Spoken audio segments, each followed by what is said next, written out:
Muy buenas. Mi nombre es Giovanna Benedetti. Yo soy de Panamá.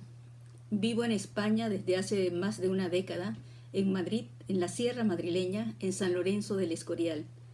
Y esta será mi contribución al Festival Internacional de Poesía de Venezuela. Voy a comenzar con un poema titulado Génesis de Abya Yala, que pertenece a mi libro Entonces, Ahora y Luego, publicado en el año 1992. El poema lleva un epígrafe de Aristóteles Turpana, un poeta de la región Gunayala, que dice así: el nombre de América aplicado a nuestro continente es reciente. En el idioma de la nación Dule se le conoce y se le seguirá conociendo por su verdadero nombre, Abya Yala. Madre y padre piedra, continente, hermano del silencio, hijo del río, compañero de sombra, escucha. En el principio fue el mar, oye lo que te digo. Entonces fue la noche y vino el verbo, y hablaron en sus sueños las palabras. Sea esta tierra dulce como la piel de caña, y fue Abya Yala la de la vulva de agua, y volcanes como pechos. Primer día. Creció Abya Yala inmensa desde su árbol florido. El sol volcó su espuma y engendró entre sus playas muchedumbres de orquídeas. Y fue su concha viva, viva fuente, ombligo primigenio, y hubo luna menguante, día segundo. Y dijo el huracán: reviente el firmamento y haya tormenta, y caiga el aguacero y hierva el continente de lagartos, de iguanas y de grillos, y sean sus bestias tantas como estrellas. Y así fue. Cayó la lluvia flecha sobre las sementeras, y zumbaron en las miasmas las libélulas, las ranas, los zancudos, y hubo en los cardinales trópicos y nieves, y desiertos y pampas, y arcoíris. Día tercero. Hágase el jaguar, dijo la luz, y se hicieron las selvas. Sea el relámpago la lengua de los valles, y surgió la anaconda como un río. Vuele hacia el amanecer el cóndor, y sean sus alas nubes, y alzáronse los Andes hasta el cielo. Vénganos un Dios, gritó la sangre, y fue el pájaro quetzal, libre y altivo. Y hubo en los altiplanos pedernal de fuego nuevo, y serpientes emplumadas. Cuarto día. El corazón de la montaña habló sobre las serranías. Que sea el maíz el polvo de mi carne, que broten de su espiga los murmullos, y de sus granos el hueso y la simiente. Y conmoviéronse los péndulos en sus callosidades, y salieron los pellejos de las grietas, y hubo en sus alfabetos sangre coagulada, y fueron sus cenizas, macho y hembra. Quinto día. Ciñéronse sus lomos los hijos del follaje. Milenios de cal y canto guardaron sus madreperlas, y del hueco de las sombras hicieron sus paisajes. No prevalecerá otro nombre en mi conciencia, ni quedará en tus huellas piedra sobre piedra, dijeron en sus ruinas las tinieblas. Y fue Abya Yala territorio enigma, término de oriente y de occidente, y quedaron sus arcanos cerrados para siempre. Sexto día. Seguidamente, y de un poemario mío titulado Música para las fieras, voy a leer algunos fragmentos de un poema en 15 cantos,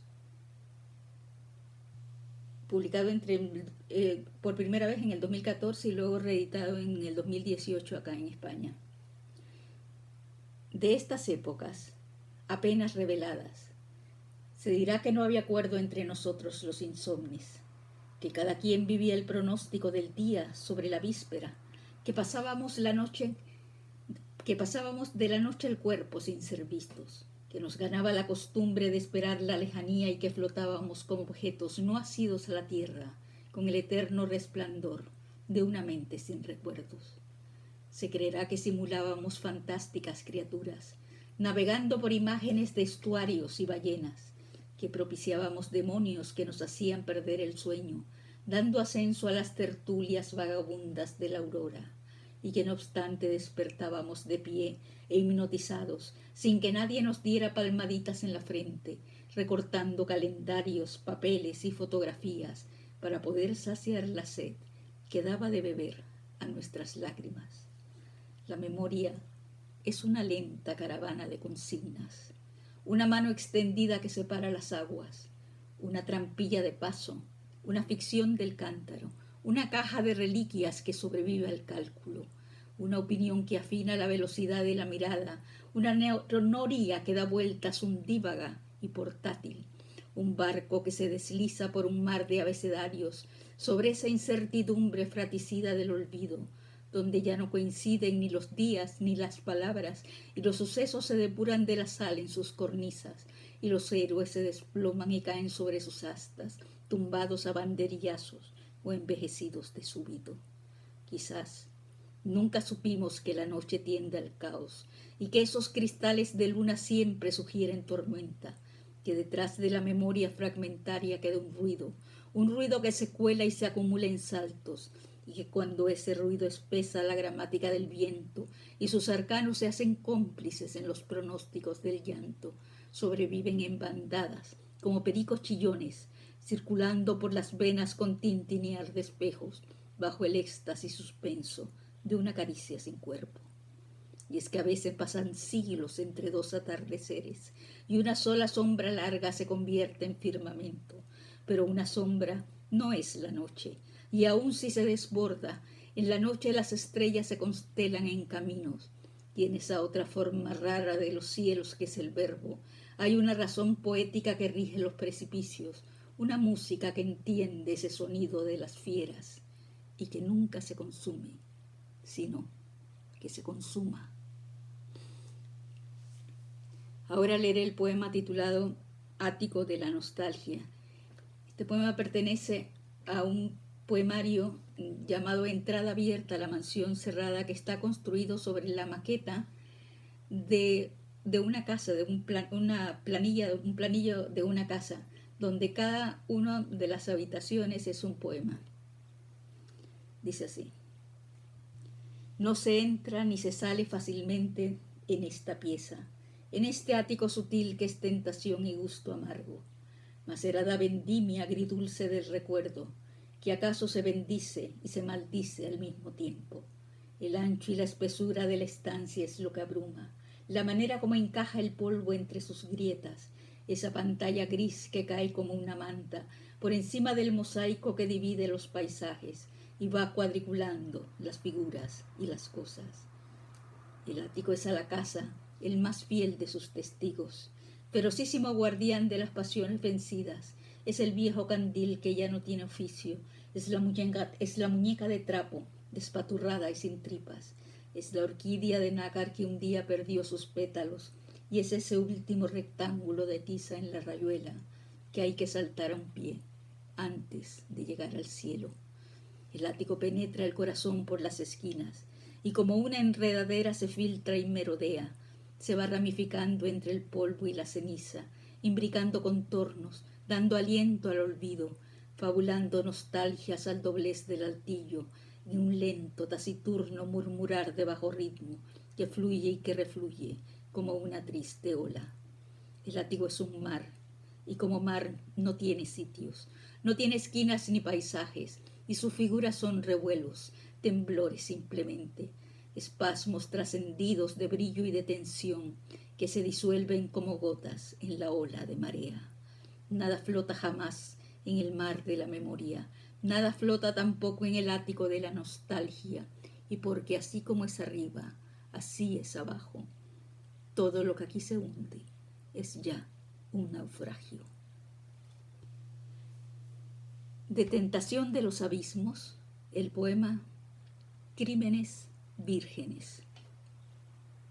En esas épocas siguientes a la danza, cuando la marea está aún alta y la cáscara que envuelve los perfiles manuscritos va tomando posesión de un macilento sumo pardo, un ser sin ruido me persigue por todas las estancias, agregando en cada ronda adjetivos al silencio, y va corriendo de puntillas para no ubicar su rastro, como un gran inquisidor que pasa en ruta hacia otras plazas, asperjando maldiciones, basiliscos y tormentas. Me he puesto al oído del habla cuando su sombra me espera, en esa zona confusa entre lo dicho y lo hecho, donde la luz polarizada trae la magia sin sorpresa y la duda y su potencia callan entretenidas. Aún no he dado con la fórmula de esos alfiles del Tártago que se desplazan ubicuos por los tableros del viento, solo una ambigua, vanidosa y sofocante luna esquiva que cumple con su tarea de embalsamar el cuerpo.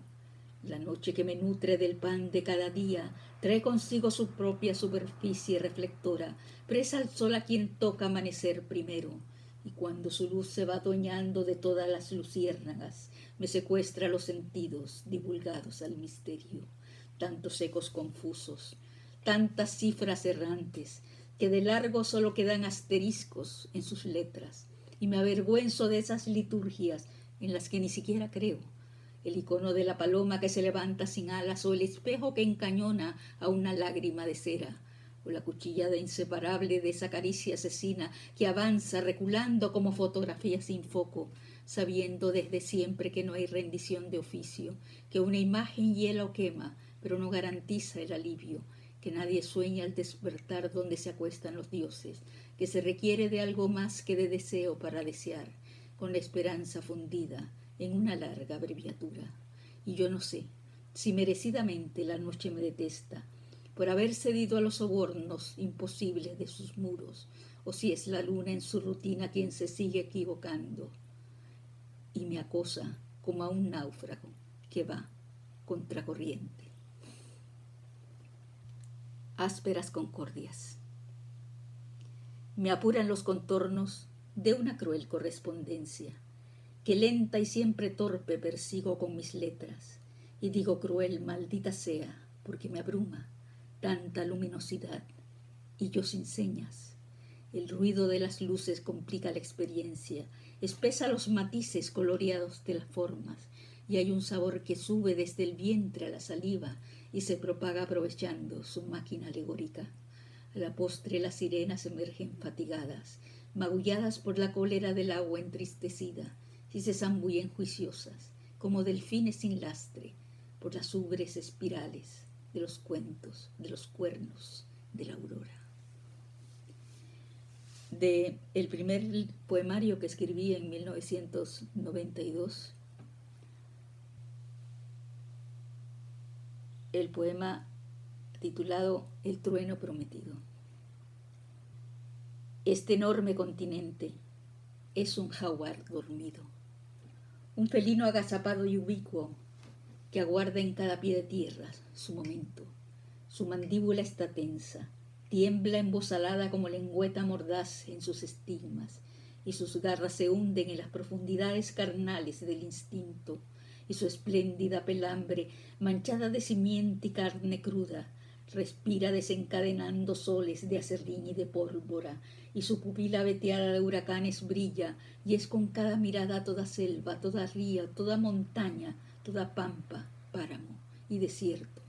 Es el ojo espectral del sueño de la fiera viva, es el colmillo inexorable del relámpago, el trueno prometido, es la zarpa acérrima y auténtica, el fuego de los sacrificios, la furia inmarcesible de los inmortales, la sombra del tiempo conjurado, y es el vientre épico telúrico de la hermosa bestia antigua, procaz, indómita, bravía. Paso ahora a otro tipo de poemas que tienen que ver más con la parte política que todos llevamos por dentro y también por fuera. Este poema se titula Furia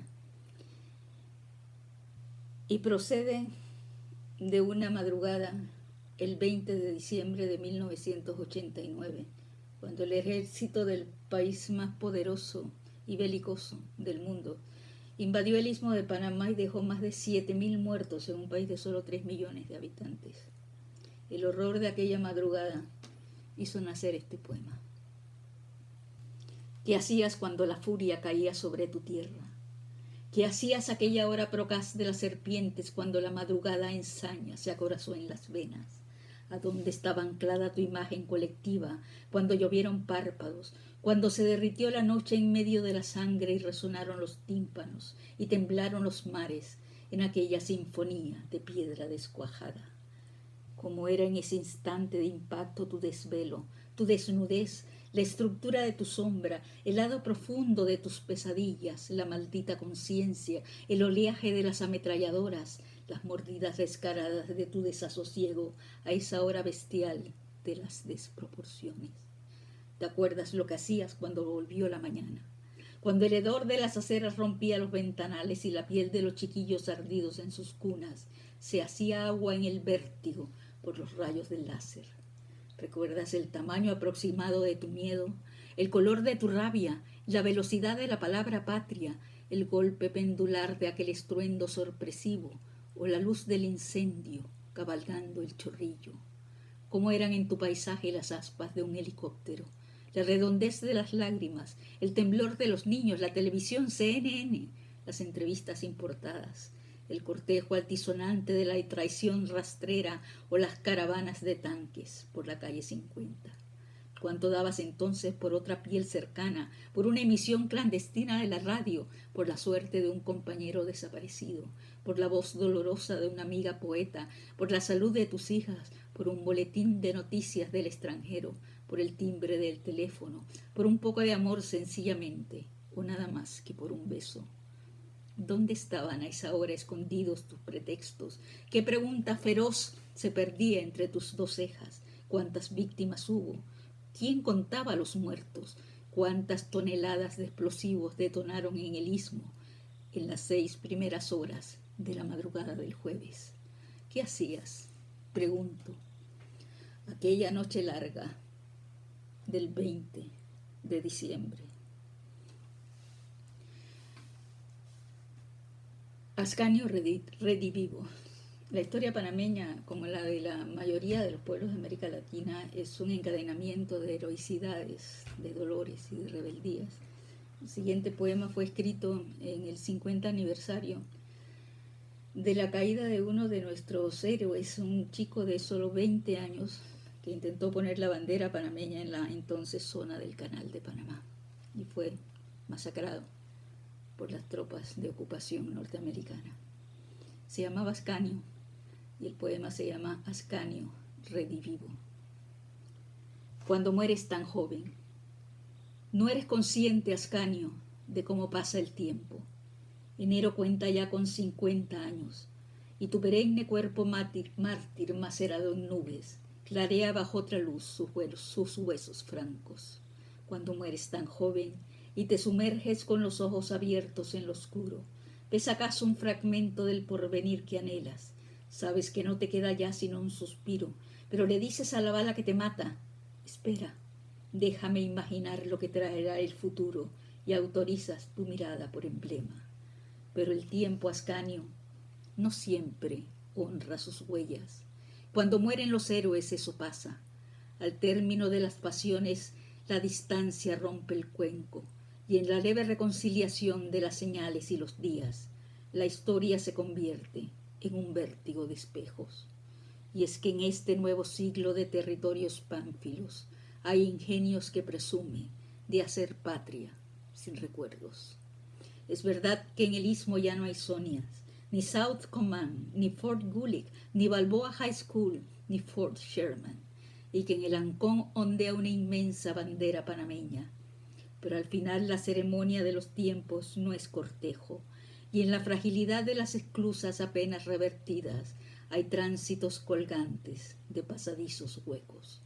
Y hubo un 20 de diciembre, y el chorrillo ardió en abismo, y volvieron los galpones con sus bolsas y rodeos, y el canal procreó consorcios que expatriaron las marismas, y se alzaron los viandantes que hoy pregonan el olvido, y despintan los murales que figuran tu memoria.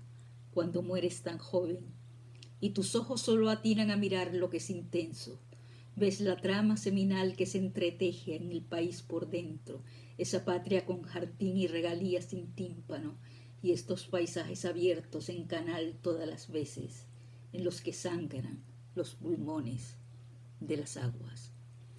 Y con esto termino mi intervención y les deseo un feliz evento a todos los participantes y a los organizadores.